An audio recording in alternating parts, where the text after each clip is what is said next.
हाँ जी, क्या हाल है? क्वेश्चन 4। ओके, तो कुतबर्थ का जो है ना, कह रहे एलोकेशन और अपोर्शनमेंट में एक फर्क बताओ। बेटा देखो, ये याद रखो, ये बहुत पूछ रहा है आजकल। एलोकेशन होती है जो खुद ही एलोकेट हो जाए उस किसी डिपार्टमेंट पे। जैसे बेटा रेंट को ना एलोकेट नहीं किया जाता, रेंट को अपोर्शन किया जाता है। अनलेस आपकी जो फैक्ट्री है उसके 3 डिपार्टमेंट्स हो और हर डिपार्टमेंट की अलग फैक्ट्री हो, तो फिर तो आपको पता होगा ना उस डिपार्टमेंट का रेंट इतना है, इसका इतना है, इसका इतना। आप अपोर्शन नहीं करोगे। जैसे लेट से अगर आपकी एक डिपार्टमेंट है पैकिंग, और पैकिंग की अलग ही एक फैक्ट्री है, तो उसके जितने खर्चे होंगे फिर आपको अपोर्शन नहीं करने होंगे। You know what I am saying? या जो इनडायरेक्ट मटेरियल आता है वो हर डिपार्टमेंट का अलग अलग आता है। बस आपने क्या करना होता है, उसको एलोकेट करना होता है कि ये इस डिपार्टमेंट का, इस डिपार्टमेंट का, इस डिपार्टमेंट का। लेकिन अपोर्शन का मतलब होता है जब कॉस्ट कॉमन हो और आप कोई ना वो लो, बेसिस लो। जैसे रेंट, अगर आपके पास कॉमन रेंट का 1 लाख तीनों डिपार्टमेंट्स का, अब आप उसको एरिया की बेसिस पे एलोकेट नहीं करोगे, अपोर्शन करोगे। Apportion, apportion. ठीक है। प्रोडक्शन डिपार्टमेंट क्या होता है? जहाँ पे प्रोडक्शन होती है, जहाँ मैन्युफैक्चरिंग होती है प्रोडक्ट्स की। सर्विस डिपार्टमेंट होता है जो सिर्फ उनको सपोर्ट करता है कि मेरे बच्चे तू प्रोडक्शन कर, मैं तेरे लिए बैठा हूँ, मैं तुझे सपोर्ट करूंगा। तेरी कोई चीज खराब हो जाएगी, मैं आऊंगा तेरे पास। जैसे मेंटेनेंस, तुझे खाना खाना होगा, मैं खाना खिलाऊंगा। जैसे कैंटीन। तो ये सर्विस प्रोवाइडर्स होते हैं, ताकि जो प्रोडक्शन डिपार्टमेंट है वो अच्छे से प्रोडक्शन कर सके। सही है। अच्छा, अब वो कहता है कि ये आपका रेंट है, ये आपका बेसिकली सारे खर्चे। दो आपके प्रोडक्शन डिपार्टमेंट है, एक सर्विस डिपार्टमेंट है, और आपने इसको एलोकेट करना है। तो यार ये तो बहुत ही आसान है ना, इसने सब कुछ करके भी दिया हुआ है। अब रेंट को एरिया पे कर दो आप एलोकेट, बेसिस लिखने की जरूरत नहीं, क्योंकि उसने कॉलम ही नहीं दिया बेसिस का, उसने टोटल का कॉलम दिया। तो हम टोटल में यहाँ पे 18,000 लिख देते हैं, और ये जो रेंट है ये स्क्वायर मीटर के हिसाब से 4,500, 3,000 और 1,500, मतलब के 9,000 का तो इधर चला जाएगा। ये आता है ना सबको करना। टोटल निकाला, टोटल आता है 9,000 वैसे, आयरॉनिकली।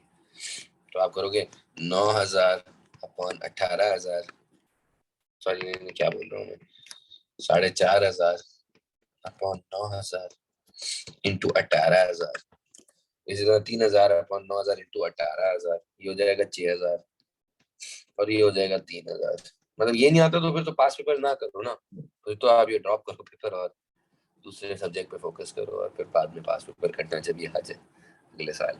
अच्छा जी, हीट एंड लाइट को भी हम एरिया पे ही कर देंगे। इसका टोटल 12,500 है। एरिया पे करें या उस पे करें? हीट एंड लाइट को इलेक्ट्रिसिटी पे करें? Kilowatt hours, I think electricity पे करना चाहिए, क्योंकि वरना पावर अलग से दी हुई होती है और उसको हम इलेक्ट्रिसिटी यूज पे कर लेते हैं। बट अगर हीटिंग एंड लाइटिंग वैसे देखो एरिया पे होती है, लेकिन अगर उसने किलोवाट आवर्स दिए हैं and he has not told you the what you call, कोई पावर अलग से ओवरहेड नहीं दिया हुआ, तो फिर इसका मतलब होता है ये हीटिंग एंड लाइट जो है वो पावर रिलेटेड है। तो दैट मीन्स के 60% of this should go there ना, मतलब 60,000 upon 100,000 into 12,500, 7,500। But trust me, अगर यहाँ पे एक अलग से ओवरहेड होता ना पावर, तो पावर इलेक्ट्रिसिटी यूज पे होता है और हीटिंग एंड लाइटिंग एरिया पे होती है। अब ये बात याद रखनी पड़ेगी। ये होगा 3750, 30,000 अपॉन 100,000 इंटू 12,500, और फिर ये उसका 10% है तो 1250। डेप्रिसिएशन, डेप्रिसिएशन इस पे तो नहीं जाएगी डेप्रिसिएशन, है ना। 11,200 है डेप्रिसिएशन, को हम non current asset book value पे एलोकेट कर देते हैं। जब वो करोगे तो ये आएगा 7,000 और ये आएगा 4,200। इम्प्लॉई ओवरहेड्स हैं 8,300, इसको नंबर ऑफ एम्प्लॉइज पे कर देते हैं, जाहिर सी बात है। 8,300 को जब मैं बांटूंगा नंबर ऑफ एम्प्लॉइज पे, तो मना ये 2,500 और ये 1,300।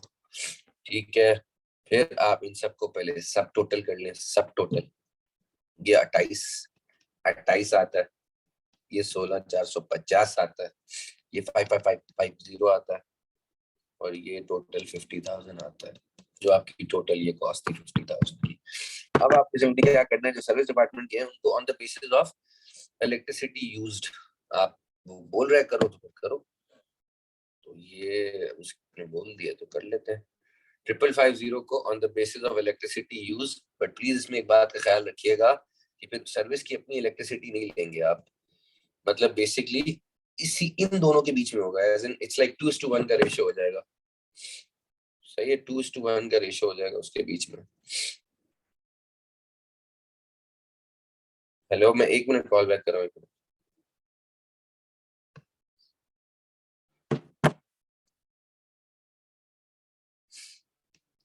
3700 and 1850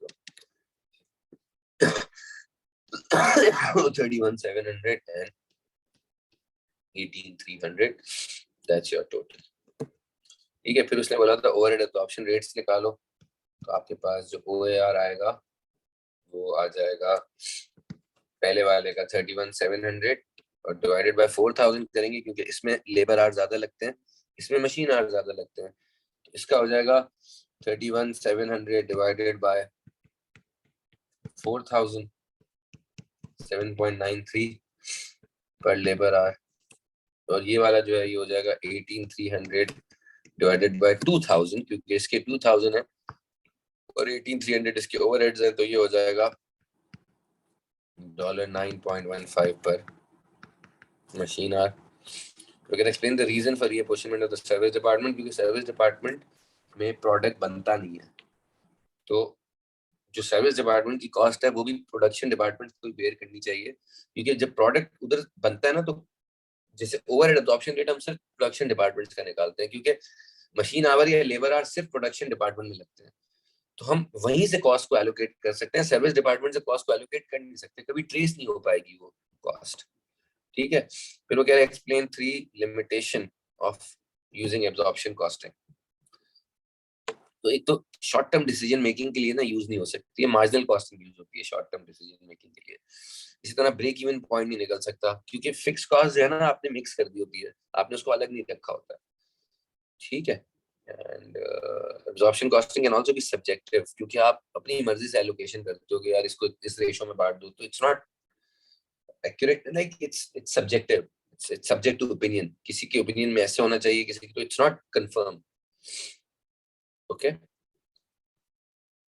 अच्छा, फिर वो कह रहे हैं कस्टमर ने रिक्वेस्ट किया स्पेशल ऑर्डर और हमें इसकी कॉस्ट निकालनी है। कस्टमर में the manufacturer this require direct material, तो हमें उस कॉस्ट का, हमें उसका डायरेक्ट मटेरियल पता है, डायरेक्ट लेबर पता है, वो कितना लग रहा है 2,800 और 3,200, राइट। अब हमें डिपार्टमेंट 1 के ओवरहेड इस पे डालने होंगे, जो हम ऑलरेडी रेट निकाल चुके हैं 7.93, और उसने बोल दिया कि इसमें 80 आवर्स लगते हैं। इन 30 मशीन आवर्स का कोई काम नहीं है डिपार्टमेंट 1 के, क्योंकि उसका रेट ही नहीं उस पर निकल रहा। 7.93 इंटू 80, और डिपार्टमेंट 2 के लिए, आपके लिए ये 20 का कोई काम नहीं है, 100 का काम है, तो इसका रेट है 9.15, तो आप 9.15 को 100 से मल्टीप्लाई करेंगे, फिर आप इन सबको ऐड वैड कर दोगे, तो आपके पास ये सब कुछ ऐड करके आंसर आएगा 7549.4। अब वो कह रहा है 35% मार्जिन, मार्कअप बोलता है ना, तो इसके ऊपर 35% में इसी का ऐड कर देता, बट क्योंकि मार्जिन बोला हुआ है, तो अब जो आपकी सेलिंग प्राइस होगी, selling price minus cost price which is 7549.40 should be equal to 35% of selling price. मतलब ये XX अगर लोग है तो ये 65% होगा, आपको 100% चाहिए, ये जो है ये 7549 जो है वो 65% है, या इसका इवेंचुअली आंसर ये बनता है 7.4940 डिवाइडेड बाय 0.65। तो जब आप इसको डिवाइड बाय 0.65 करोगे, 7549 को जब डिवाइड बाय 0.65 करोगे, तो 11613 या जो भी 11614 टाइप का आंसर आएगा। मार्जिन है तो आपको मार्जिन लगाना आना चाहिए यार, अपने वो तो नहीं सिखा सकता बार बार। Customer offer 9,000 for this order, customer कह रहा है भाई 9,000 ले लो मुझसे, advice whether I should not accept, तो कस्टमर ने बोला 9,000 में मैं लूंगा। भाई हमने उसको बोला था हम तो 11,614 में बेचेंगे, बट वो कह रहा है मैं तो 9,000 में लूंगा। तो आई थिंक, क्योंकि देखो ऑर्डर की कंट्रीब्यूशन तो अभी भी पॉजिटिव है, बल्कि इनफैक्ट प्रॉफिट भी हो रहा है हमें, तो हमें ऑर्डर एक्सेप्ट कर लेना चाहिए अगर हमारे पास स्पेयर कैपेसिटी है, और अगर ऐसा ना हो कि ये ऑर्डर एक्सेप्ट करने से हम अपने बाकी ऑर्डर्स को रिजेक्ट करना पड़ जाए, तो तब मसला होगा, लेकिन वरना तो ये ऑर्डर इन साइलो हमें ये ऑर्डर एक्सेप्ट करना चाहिए।